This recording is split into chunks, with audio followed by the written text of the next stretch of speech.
We have to properly educate our children. Black children right now, this millennial generation, is the most lost generation of black people ever.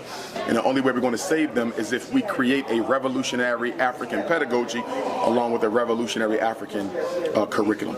If black people do not win the war of the 21st century, there may be no black people in America after the 21st century.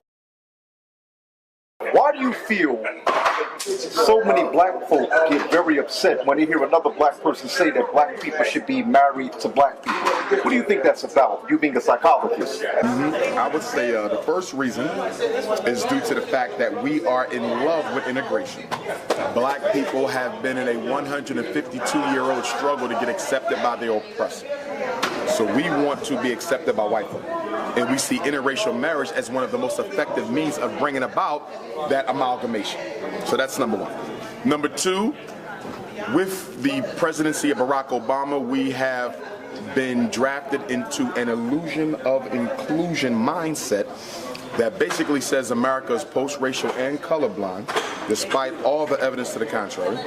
And because we love being asleep within this myth of a America that accepts black people, we don't want anyone to wake us up to the reality that we are, in fact, not Americans, nor will we ever be. And so basically what I did was I scratched a very delicate and insecure place within the black psyche by demanding that black men need to be with black women. It's something that we don't want to hear, although we need to hear it because we've been asleep too long on the integrationist Kool-Aid. Now, of course, Roland had brought up a very interesting point, and I'm going to have to ask this because other folks have asked this. How would you respond to, of course, as was mentioned, Frederick Douglass, but more modern, prominent black figures such as Harry Belafonte, Sidney Poitier, who have felt very obligated to help the black community, but they have white wives.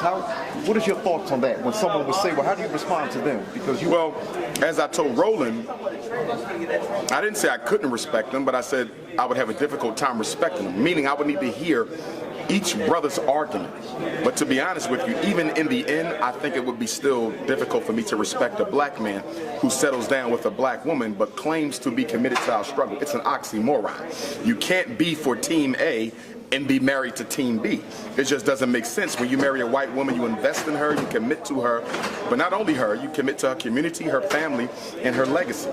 So it's still a contradiction. Frederick Douglass also has to be held accountable, but I wouldn't put him in the same category as a Harry Belafonte, a Sidney Poitier, a Vernon Jordan, because Frederick Douglass' history of struggle is a lot more rich, deep, and long-lasting than theirs.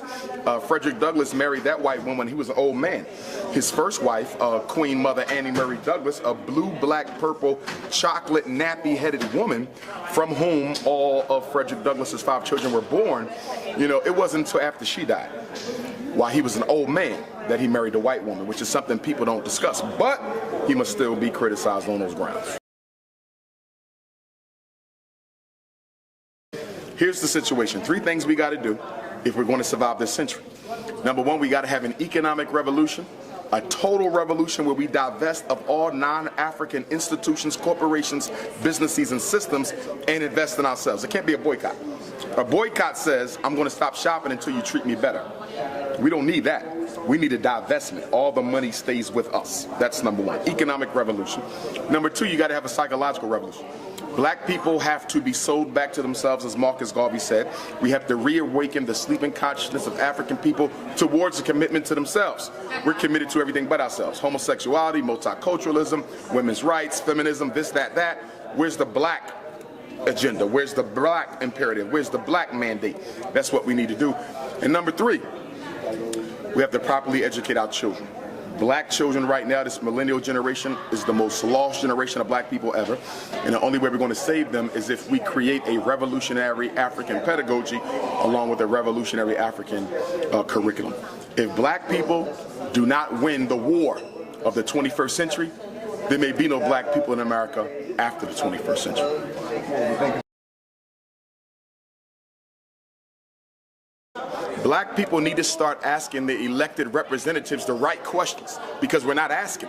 We keep asking these open-ended questions. What are you going to do for us? We can't be general. We got to be specific. What are you going to do to increase black people's access to wealth in their communities. It is our lack of access to wealth that keeps us trailing every other race for political economic infrastructure. We need the $1 billion loans. We need the $1 million loans. We need the $100,000 loans. We're not getting them.